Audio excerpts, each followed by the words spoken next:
우려스러운 게 뭐냐면 총선 참패 이후에 윤석열 대통령 지지율이 21%까지 지금 폭락했잖아요. 한국갤럽 기준입니다. 예, 10%대로 떨어질 가능성도 지금 막 점쳐지고 있는데 네. 그럼에도 불구하고 그 저기 당선자 워크숍에 네.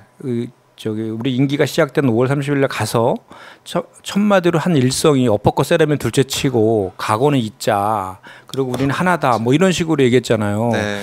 그걸 보면서 어떤 생각이 드냐면 물귀신 작전을 하는 것 같다는 생각이 들더라고. 물귀신 작전. 왜냐하면 군 지지율이 계속 폭락하잖아요. 아, 국민의힘 자꾸 같이 하는. 그러니까 이제 그래도 여야의 지지율은 비슷하게 나오잖아요. 그러니까 이제 국민의힘이랑 같이 그냥 우리는 원팀이다라고 해서 계속 물귀신 작전 피는 것 같아요. 근데 오히려 그 국민의힘 같은 경우에는 원래 과거에도 보면 네. 국정 지지율이 이렇게 폭락하거나 떨어지면 여당에서 역할을 해가지고 그걸 좀 많이 해주고 이렇게 해야 됐잖아요. 근데 그냥 같이 죽자라는 거잖아요. 지금 그 말투 안에는. 그러니까 참 근데 또 국민의힘의 태도도 보면 그냥 계속 그대로 수직적 당정 관계로 계속 가려는 태도를 일관하고 있으니까 큰일 났어요. 큰일 났어요. 네. 걱정됩니다. 걱정된다. 결국 이제 국회에서 일을 하려면은 여당과도 소통하고 해야 되는데 여당과 윤석열 대통령 한 몸이다 그러면은 뭐 전혀 일이 안 될 것 같아서 걱정이긴 한데 그래서 원구성 협상도 잘 안 되고 있는 거 아니겠습니까? 원구성 협상 얘기를 좀 들어가야 됐고 이게 계속해서 초선들 어제도 모경정 의원하고 부승찬 의원 얘기를 좀 들었지만 이번에는 법대로 해야 된다. 이런 얘기를 많이 하더라고요. 네. 의원님은 어떻게 보고 싶어요? 당연히 그렇게 해야 된다고 봐요. 그러니까 내일이 이제 본회의 열어서 의장 선출하잖아요.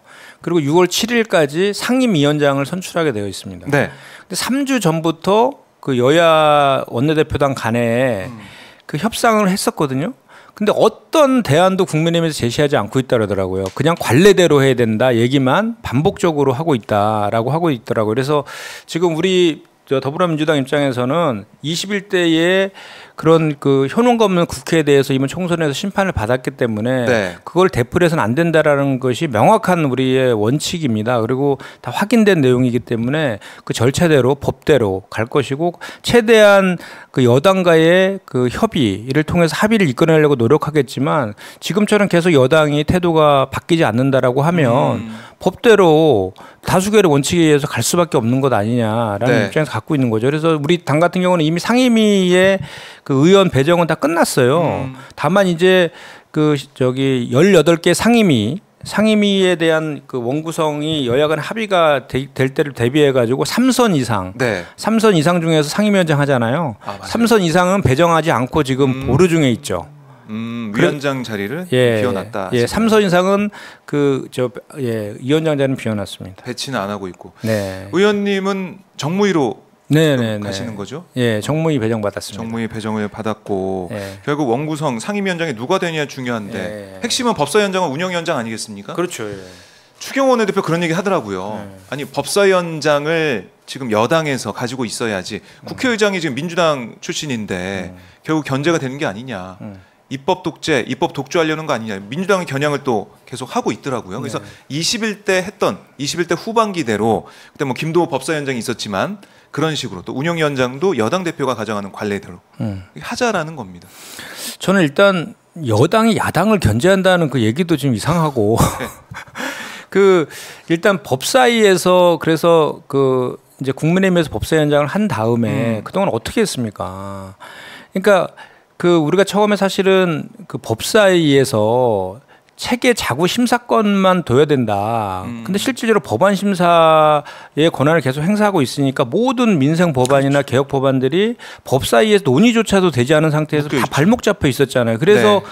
정말로 이건 시급하거나 꼭 필요한 법안들 같은 경우에는 직회부하거나 패스트트랙이라는 방법을 통해서 본회의로 상정해 왔던 게 반복돼 왔잖아요.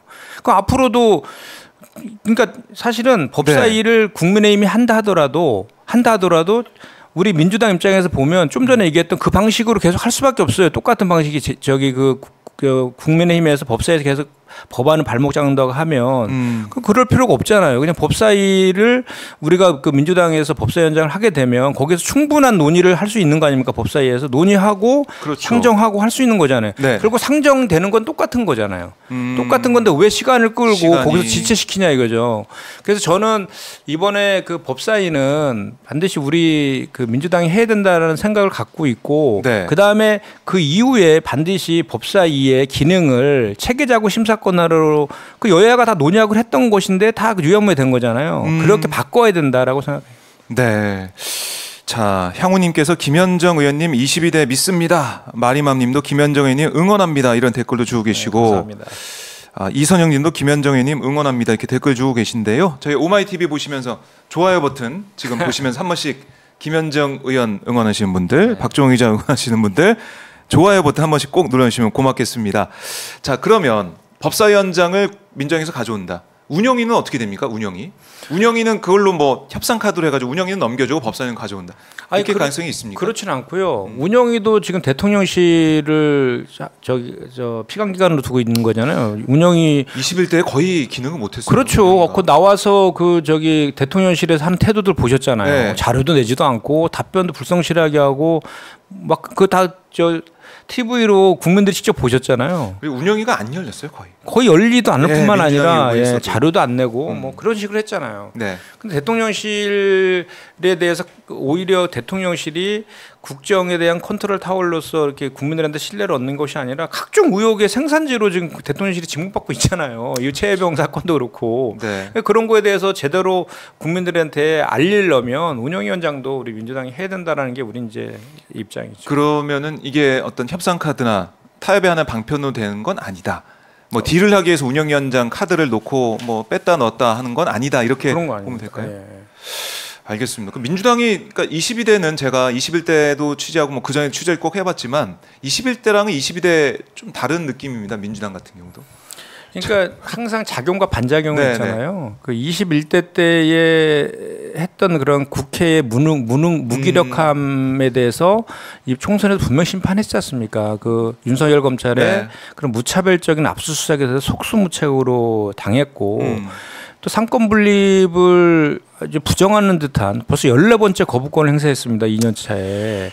이런 것들에 대해서 국회가 너무 효능감이 없다. 네. 그리고 그 관행이라는 여야 합의를 해갖고 와라라는 그런 그 말 때문에 많은 법안들이 다 제대로 이번에도 폐기된 법안이 많잖아요.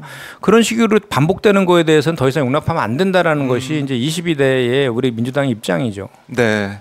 그래서 21대 국회에 또 폐기됐던 법안들, 뭐 이번에 최혜병 특검법도 다시 발의가 되고 민생회복지원금 관련해서도 특별법이 발의가 되고 하고 있는데 21대 이제 정무위 들어가셨다고 하니까 네. 이거 질문 좀 드려야 될 것 같아요. 가맹사업법 개정안 또 민주유공자법 이 얘기가 폐기가 됐습니다.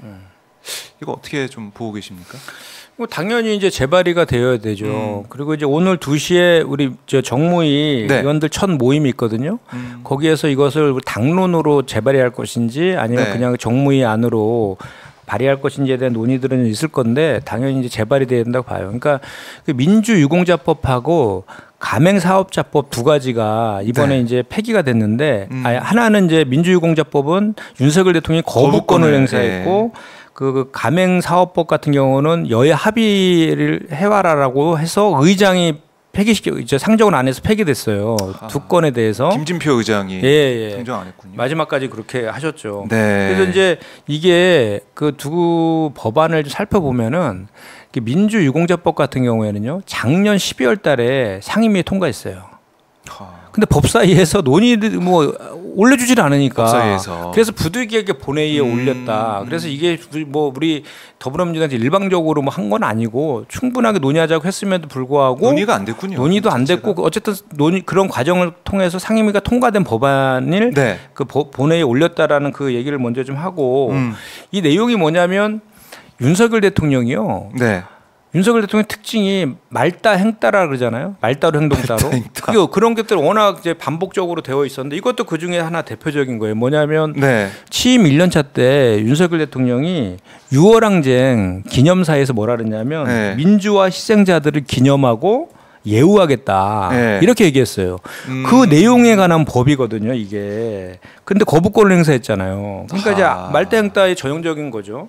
이 내용을 보면은 이게 이제 이 민주유공자법의 주요 내용이 뭐냐면 그 민주화 보상법이라고 있어요. 민주화 운동하다가 이제 피해를 입은 분들에 네. 대한 보상하는 법인데 그 민주화 보상법은요 일회성이에요. 일회성으로 보상하거나 사면하거나 복권했던 조치이거든요. 근데 이제 그 민주유공자법은 이렇게 민주화 유공법에 의해서 보상받은 사람들 를 명예회복 시켜주고 유공자로 인정해주자는 취지의 법이에요. 그 5.18 특별법 같은 경우에는 그런 게 다 있잖아요. 네. 근데 민주화 운동하다가 희생되신 분들에 대한 것은 없었기 때문에 그거에 대한 근거법 만들기 위해서 만든 게 이제 민주유공자법이거든요. 네. 근데 이것을 정부 여당이나 일부 보수 언론에서는 이것이 마치 무슨 운동권 셀프 보상법이라든지 그렇게 많이 또 언론도 보수 언론에서 보고 막 그리고 뭐 경찰을 살인한 자들이 유공자냐 뭐 이런 식의 프레임을 막 걸었는데